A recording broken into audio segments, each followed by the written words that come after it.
I'm Wendy Zukerman, and you're listening to Science Versus from Gimlet. This is the show that pits facts against 49 years of abortion law.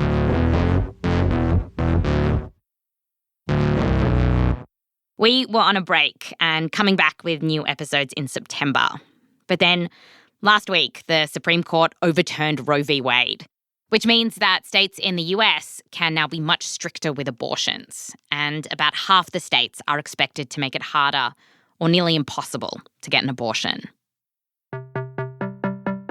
And being a science show and all that, what we noticed is that the Supreme Court said a bunch of statements about abortions. Scientific-sounding statements. They talked about fetuses feeling pain and said that during abortions, doctors can use surgical instruments to, quote, crush and tear the unborn child apart, end quote. They also said it could be dangerous to get an abortion. So, is any of that true? Well, it turns out that we covered a lot of these points in an episode that we made on abortion a few years ago. We looked into how developed most embryos are when they get aborted and what exactly goes on during the different kinds of abortions. So we've updated that episode, adding new science to give you the very latest on what we know here. And we've also looked into the science of some of the expected consequences of this ruling. And you should know that this episode, it isn't pro-choice or pro-life. It's pro-facts. Scout's honour. When it comes to abortion, there are a lot of misconceptions about aborting a conception. But then there's science. Science Versus is coming up.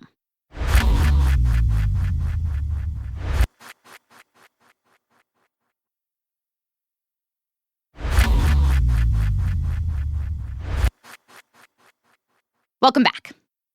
Today, we're talking about the science of abortions, something that quite a lot of people get in the US. According to the CDC, more than 600,000 abortions happened in 2019, and it's estimated that roughly 1 in 4 women in America will have an abortion in their lifetime. Our first question today is this. When most people get an abortion, how developed is the fetus? Because this is something that came up a few times in the majority opinion that overturned Roe v. Wade, which was written by Justice Samuel Alito. Like, they said that fingernails and toenails begin to form at 10 weeks. And in pop culture, fetuses having fingernails also seems to come up. Like in that movie Juno, you know, the indie film about a teenager getting pregnant. Your baby probably has a beating heart, you know. It can feel pain. And it has fingernails. Fingernails? Really? Really? Well, it is true that fingernails and toenails begin to develop after around 10 weeks gestation. But what that means is that there's these flat spots at the end of fingertips.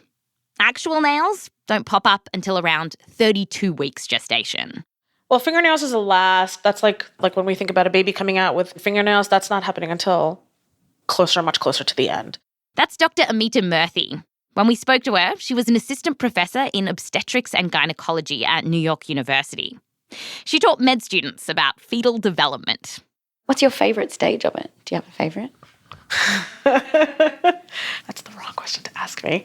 Why? Because you love them all? Or? I love them all. Okay, so let's start at the very beginning.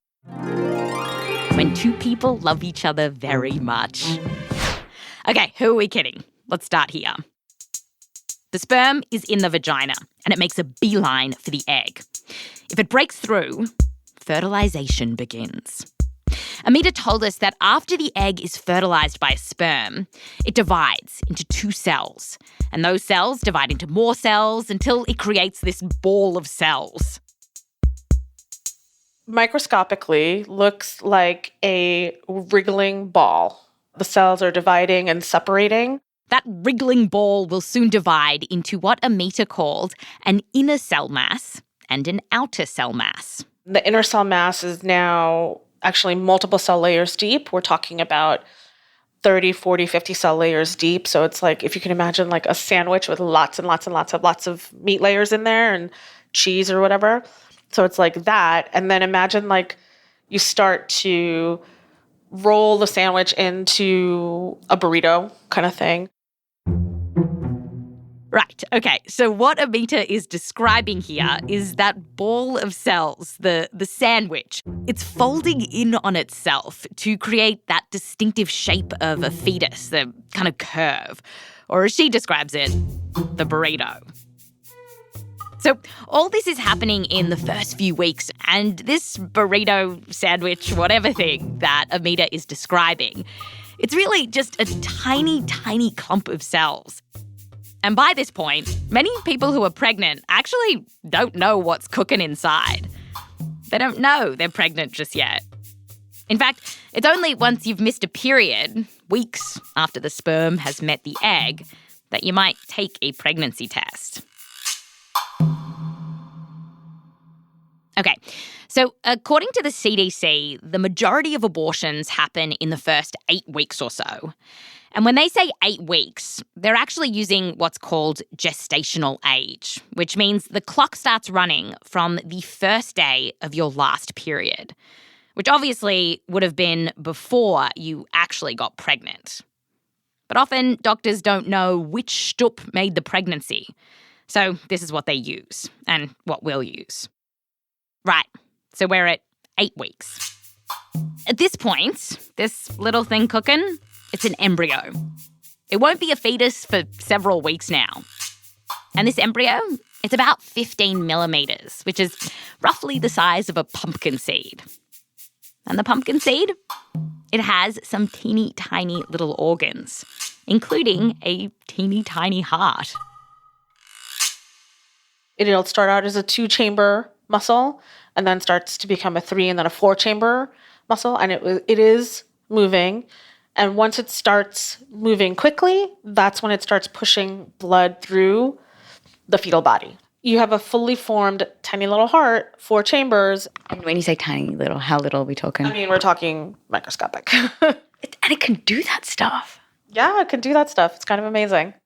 You can't see it with the naked eye, and yet it's pumping blood around the embryo's body. Your baby probably has a beating heart, you know. Okay, so Juno got that heart thing right. It can feel pain.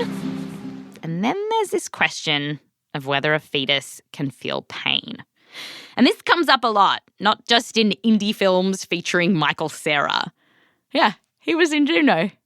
Anyway, it also came up in the Supreme Court opinion. They were basically working off the assumption that a fetus can feel pain. So, can they?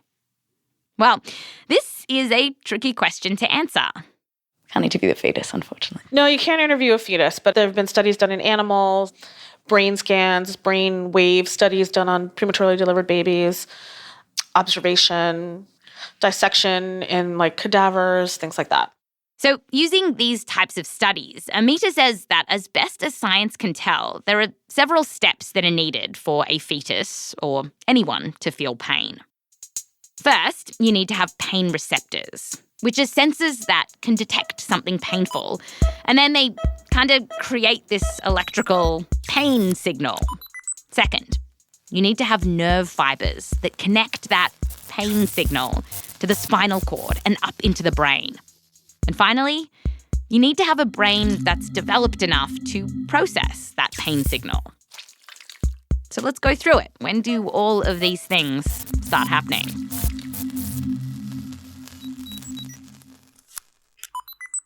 When do the pain receptors start to form? So that's pretty early. Amita tells us that at around 6 weeks, nerve fibers start to be found in the skin. They can sense touch, vibration, and temperature. But these early nerves, they can't sense pain. That's according to a detailed report on fetal pain and awareness published by the UK Royal College of Obstetricians and Gynecologists. That report said that immature pain receptors start forming at 10 weeks or so. And until then, quote, pain is clearly not possible, end quote. Now, Amita says that all that these pain receptors do at this point is create an electrical signal that says, ouch. To actually feel that ouch, we need the wiring that can send those signals to the spinal cord and up into the brain. When do we get that wiring? Well, we know that from about 18 to 20 weeks, a fetus will respond if you accidentally poke it with a needle, which Amita says you might do, say, during a procedure called an amniocentesis. So, for example, if you're doing an amniocentesis and you mistakenly hit the hand, the fetus will move the hand away. But to Amita, that reflex response is very, very different to pain. That is reflex, but the understanding that something sharp has hit and that it is bad and that bad sensation is pain is not there. How can we be sure? Because we know that there's no cortex at that time. And we need the cortex to feel that pain. We need the cortex to understand that that is pain. You don't need the cortex for the reflexive action, but to understand that that is a bad thing, and then that bad thing is pain, you need the cortex for. Which brings us to the final stage of development that many researchers think is needed to be able to feel pain. Our complex cortex. That is that thick, wrinkly part of the brain that many of us think of when we're thinking of a brain. You don't get real cortex until the end of the second trimester, and the completion of connections like through the midbrain, lower brain, into the cortex doesn't happen until 26 to 28 weeks. By now, the fetus is really getting along. Amita says that at 24 weeks, or around 6 months, the wiring is getting connected. And this is why that Royal College of Obstetricians and Gynecologists report concluded that this, quote, implies pain is not possible until after 24 weeks. According to the CDC, in 2019, 99% of abortions in the US happened before this time. So when it comes to fetuses feeling pain, the best evidence we have tells us for virtually all abortions, this isn't happening. All right, now let's find out what happens during an abortion. Because in that majority opinion, Justice Alito said that laws about abortion have to balance interests, which included, quote, the elimination of particularly gruesome or barbaric medical procedures, end quote. So how gruesome is an abortion? For this, we're talking to Lisa Harris, a researcher at the University of Michigan, who's also an obstetrician and gynecologist. And as part of her work as an obs and gynae, Lisa performs abortions, which means she gets a bit of hate mail. I jokingly call them love letters, but, it's hate mail. There are actually a lot of touching responses that people are genuinely sort of worried about me, worried that, I'll go to hell. And a lot of people pray for me as well. And I actually find that kind of beautiful and touching. Yeah, I feel exactly the same way about my Twitter trolls. Beautiful and touching. Okay, so pregnancies are divided into 3 trimesters. Each one goes for about 3 months. As we've mentioned, the vast majority of abortions happen in the first trimester. And Lisa tells us that there are 2 main ways that you can get an abortion at this early stage. One is called a medication abortion. It can generally be done up to about 11 weeks. And there are a couple of ways to do this, but Lisa described one that involves taking 2 pills to terminate the pregnancy. The first pill is called mifepristone. You might have heard this called RU486. And in the last week, since this decision, searches for this stuff on Google have been skyrocketing. So here's what it does. It blocks one of the hormones that is important for sustaining a pregnancy. The hormone being blocked is progesterone, which normally tells the body, hey, we're pregnant, baby on board. But mifepristone, the abortion drug, it interferes with how progesterone works. So it no longer tells your body, hey, you're pregnant. And instead, the body thinks, I must not be pregnant after all. So that hormone, progesterone, doesn't work anymore, and the pregnancy stops growing. And now you can take another pill to help your body get rid of the pregnancy, as well as the placenta and the stuff around it. This drug is called misoprostol. Women can dissolve it just in their cheek. They can dissolve it in their vagina. They can swallow it. And this pill mimics the process of having a miscarriage. The uterus contracts and the cervix opens, and there's a lot of cramping and bleeding, and the pregnancy is expelled by the uterus. It's the same process that would happen if a woman was having a miscarriage at home. It's not fun taking these drugs. They cause cramps and bleeding. Some people feel nauseated and might vomit. But Lisa says these drugs are safe. One study of more than 11,000 medical abortions found that 5% had complications, and the vast majority of those were minor. Another study looking at first trimester medical abortions found that doing them at home was just as safe as doing them in the clinic. And by the way, these pills often get confused for the morning after pill or Plan B. And in fact, in the wake of this Roe v. Wade decision, a hospital system in Missouri got confused. At first, they said it would stop giving people the morning after pill because of the state's abortion ban. They've since changed course. Because the fact is that these pills are super different to abortion meds. Plan B isn't shutting down a pregnancy. It just delays ovulation, which means that the sperm can't get anywhere near your eggs in the first place. And regular old birth control pills, they pause ovulation entirely. Okay, so now let's talk about the second kind of abortion that you can get in the first 3 months. It's when a doctor removes the pregnancy. It's also known as a surgical abortion. And we got to get one thing straight up front. No one is cutting you open. A lot of people don't understand their anatomy, so don't understand that there is actually already a natural opening, that abortion doesn't involve cutting or opening any spaces that aren't already opened. And that opening is the vagina. It's like a tunnel straight to the cervix, which is like the trapdoor to the uterus. And that's where the fetus is coming out of. So when Lisa is doing an abortion, she has to open up the cervix. Some people use a medication to soften and open the cervix beforehand. Some people use these very gently tapered rods that are called dilators to open the cervix. And then once the cervix is open, Lisa can remove the pregnancy. And she can do it in a couple of ways. Many of the devices use suction. Just a handheld vacuum device that looks kind of like a big syringe, or instruments that are kind of like tongs or graspers, and a physician can reach in and remove the pregnancy that way. Lisa explained the process to reporter Heather Rogers. How long does that take? Anywhere from 30 seconds to 2 minutes. Okay, that's not very long. No, it's really not. People imagine that, it's a whole day of something happening in their body, and it's not. In most cases, it's very quick. And if this pregnancy is in the first trimester, what Lisa can see doesn't look like a baby at all. As she's peeking into the vagina, you can see the lining of the uterus. And then you would see something that looks like a tiny cotton ball, kind of a whitish, fluffy tissue. Then that's the placenta and the amniotic sac.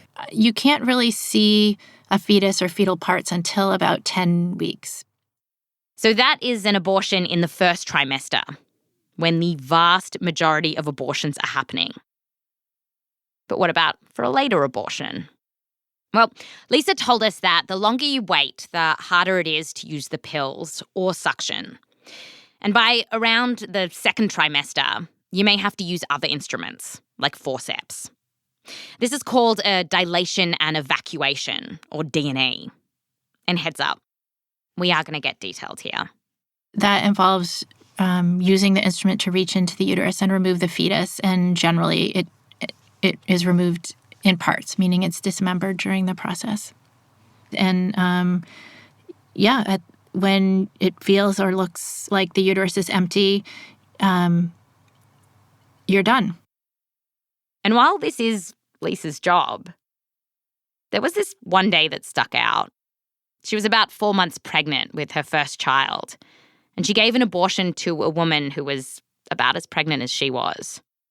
And while Lisa was performing the procedure, she felt her baby kick. It was one of the first times it had happened. And she told Heather that it really took her by surprise. It was the feeling that I could feel a fetus kicking, moving inside of me at the same time that I was removing a fetus. And it was something in that juxtaposition that was overwhelming, and I just found myself kind of crying. How did you wipe your tears away? Well, I couldn't because I had sterile gloves on and I was in the middle of a procedure. So they just rolled down my face. You never had that experience I never before. had that experience before. And part of it, as I think about it now, I think I was so happy to be pregnant and so much wanted to be a mother. And I remember feeling just so privileged that I could be a mother and that I was getting ready with my family to welcome a child. And remember thinking what it meant that not everybody could do that for whatever reason. And remember just feeling fortunate. Now, the one kind of abortion that we haven't talked about yet are those that happen in the 3rd trimester, after 6 months of pregnancy. These are extremely rare. The best statistic we could find from the CDC is that around 1% of abortions in the US happen after around 5 months. An abortion clinic in Colorado says that these late abortions are almost always because serious complications developed, mostly because the woman discovered that the fetus had some kind of serious abnormality. And when you stop and think about it, anyone who's been pregnant knows that it can be hard. You're probably not going to sit around getting nausea, heartburn, constipation, sore boobs, leg cramps, just to decide at 6 months, willy-nilly, nah, I don't want this. That is, unless something serious has happened. That said, the process of getting a 3rd trimester abortion, it's similar to a 2nd trimester one, except that the fetus is further along now. So in these later term abortions, you often have to inject the fetus with a drug that will stop its heart. And then you often have to induce labour. Sometimes these steps can happen in a 2nd trimester abortion too. After the break, we're heading to an abortion clinic in Texas to find out why people are getting abortions in the first place. Plus, we'll look into our science crystal ball to see what this ruling might mean for abortions in the US. Coming up.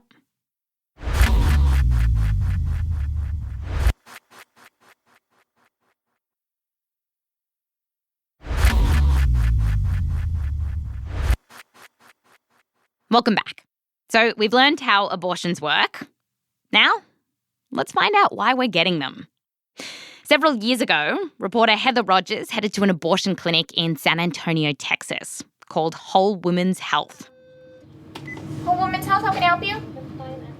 Hi, Heather. Hi, Wendy. So before we look into the studies on why women are getting abortions, can you just tell me a little bit about this clinic?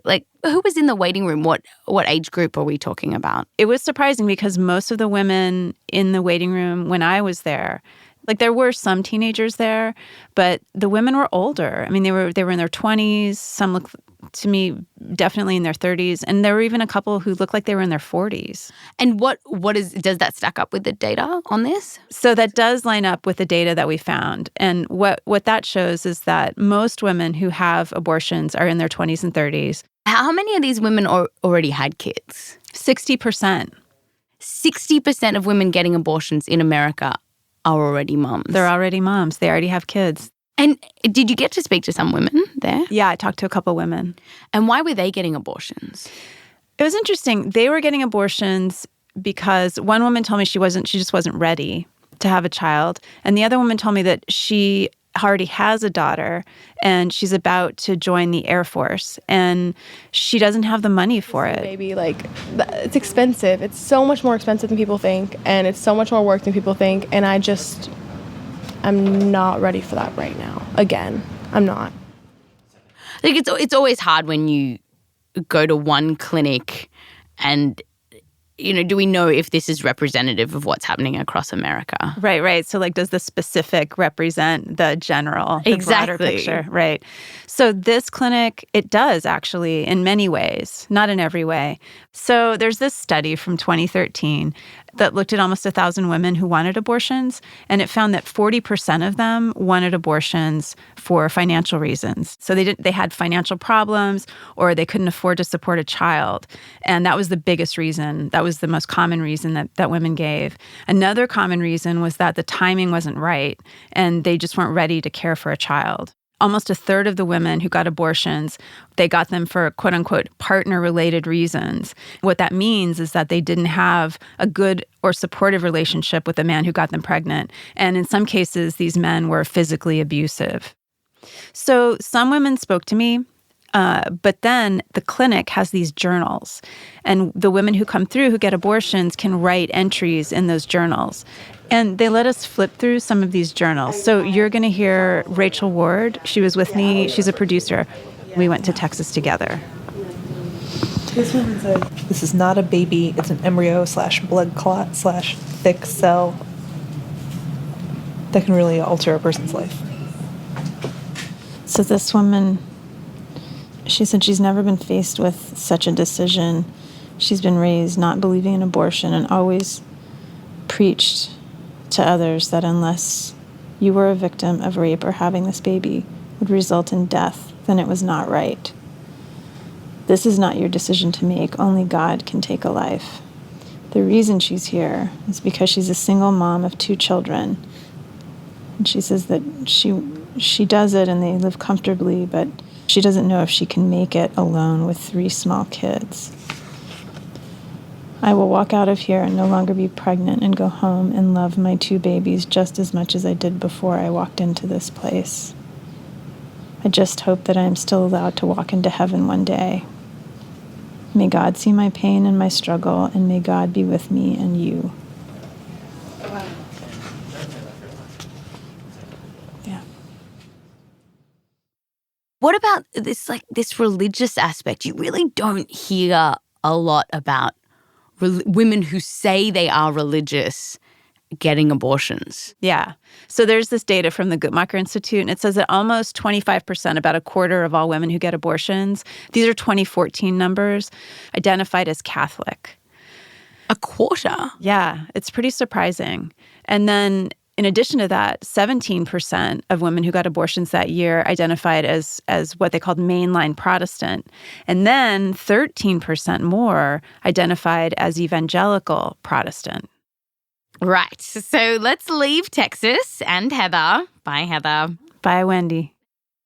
The clinic that Heather visited closed in 2019, and Whole Women's Health said in a statement that the rest of their 4 clinics in Texas, quote, are now forced to turn away every single person who comes to us for care, end quote. Now, in the recent decision to overturn Roe v. Wade, the Supreme Court said that we have to protect maternal health and safety. So we wanted to know, what are the risks here? Now, one of the big fears that people have is that an abortion will make them infertile. But according to the UK's Royal College of Obstetricians and Gynecologists, as well as the US National Academies of Science, this isn't a thing. Both of them looked at the research into this, and they found that if you have an abortion in a safe and legal setting, then there is no link between getting an abortion and being infertile. You may have heard concerns about breast cancer, but the best research we could find, including one analysis of 53 studies, including 83,000 women who had breast cancer, found that getting an abortion does not increase your chance of getting breast cancer. You can expect bleeding after an abortion, and very rarely people can actually bleed quite a lot to the point where they could be hospitalised. You can also get an infection. A big Finnish study found that it happened in less than 2% of abortions. And one thing that was mentioned in the dissenting Supreme Court opinion, so the one that disagreed with the majority, is that it's more dangerous to carry a pregnancy to term than to have an abortion. And this is true. There's an incredibly small risk of death from an abortion, but according to an analysis of CDC data, you are way more likely, like 13 times more likely to die from childbirth than an abortion. By the way, you're also more likely to die from some dental procedures and even plastic surgery compared to having an abortion. And this new ruling has made some experts really nervous because it's not clear what might happen if you need an abortion to save your life, like during ectopic pregnancies. That's when a pregnancy starts growing in the wrong spot, mostly in the fallopian tubes. This happens in roughly 1 in 100 pregnancies, and it can be really dangerous. As you can imagine, as the pregnancy grows, the fallopian tubes can rupture, causing major internal bleeding. One study from Nigeria of more than 1,300 ruptured ectopic pregnancies found that 240 women nearly died and 13 women did. To avoid all of this, medical guidelines from around the world say that doctors should end the pregnancy, which won't survive anyway. But whether this will be allowed throughout the US, it's now up to individual states to decide. Okay, our final question today is, how does an abortion affect someone's life after they get one? Like, if you get an abortion, will you feel super depressed afterwards? Because this idea has become so common that it's got its own name, post-abortion syndrome. Which is why when you think of someone who had an abortion, you might think of stories like this. I went into depression after that. And the grief and the guilt began immediately. I honestly feel like it was the worst mistake I ever made in my life. So that is these women's personal experience. But how common is it? What's the chance you'll feel like that? Well, let me introduce you to a very interesting study on this very point. It was started in 2008, and scientists followed several hundred women from 30 clinics around the US, and they followed them for 5 years. The researcher who started this project is Greene Foster. She's a researcher at the University of California in San Francisco. And her study is called the Turnaway Study.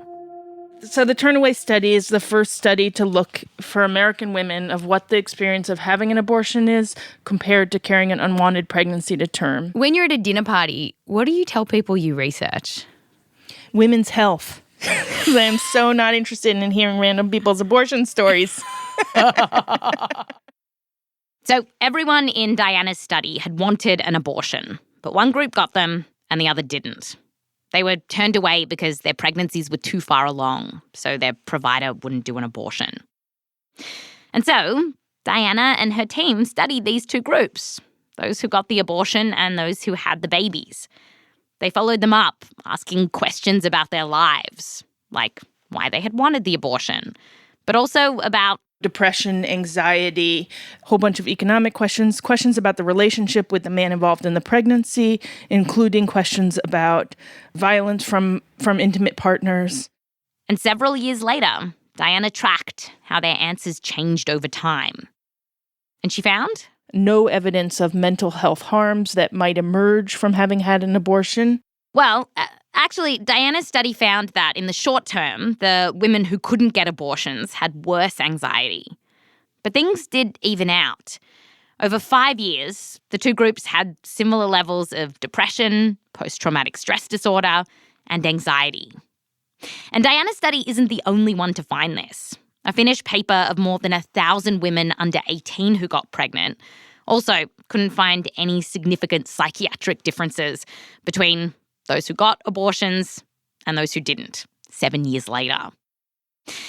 As for the idea that many people regret their decisions and feel guilty about what they've done, well, Diana wrote that this was, quote, unfounded.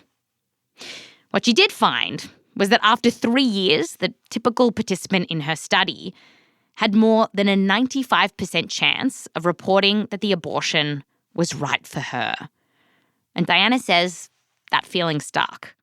Over 5 years, women who get abortions remain relieved and feel like they made the right decision in having an abortion. So while this, of course, can be different for different people, the research tells us that over time, having an abortion doesn't seem to hurt your mental health. But Diana's team did find differences when it came to careers and financial security. The women who had given birth were less likely to be employed full-time, more likely to receive public assistance, but also more likely to be in poverty. This difference only showed up after the women gave birth. The groups had been financially similar before. And that Finnish study that we mentioned before, it kind of found the same thing. So women who got abortions were more likely to be better off financially and better educated by the time they were 25, compared to the women who gave birth. Diana also found that for the relatively small group of women who had wanted an abortion because they were in an abusive relationship with the father and then couldn't get one, those women were more likely to still have contact with their abuser 2.5 years later. And we find that violence from the man involved in the pregnancy declines precipitously for women who have the abortion. And that's because they have broken ties with that person. Diana said that overall, the women who got abortions went into this decision with their eyes open. And women were right. They knew what to expect. You know, having an abortion is probably not fun at all. And they made the decision to do this stigmatized thing because they looked at their lives and realized they weren't ready for a baby. When you look at pop culture, have you ever watched a movie or a television show about a woman who had an abortion and just thought, ugh, my study says the exact opposite thing happens? I'm so not a pop culture person that I couldn't even tell you when I last saw a movie that had abortion in it. It might have been Dirty Dancing. That's how old and out of touch I am. Bottom line, women who have an abortion aren't at a higher risk for depression or anxiety. But when people don't get the abortions that they want, the research shows that they have less money, less education, and probably less job opportunities.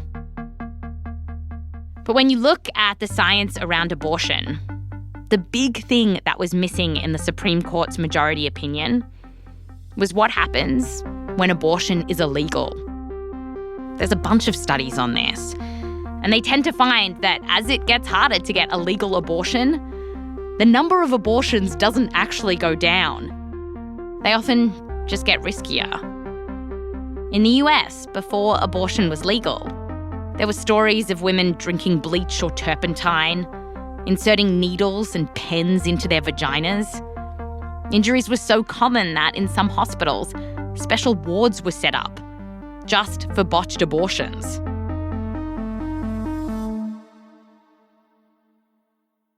It's 2022, and we're not going back in time to a pre-Roe world.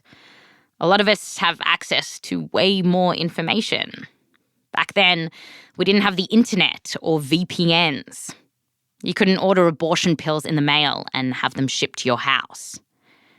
But still, from the research we have, this decision isn't likely to stop abortions. It'll probably just make them more dangerous. That's Science Versus.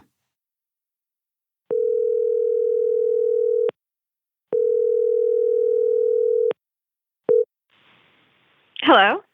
Hey, Meryl Holland, producer at Science Versus. Hey, Wendy. How many citations in this week's episode? This week we have 149 citations. Oh, 149. And if people want to see these citations, where should they go? They can go to our show notes and then follow the links to the transcripts. And the only other thing to say is that we were on a break working on other episodes and then came back to drop this one. But now we are going back into hibernation. Yep, working away. We'll see everyone back in September. Yep, see you in September. All right. Thanks, Meryl. Bye. Bye.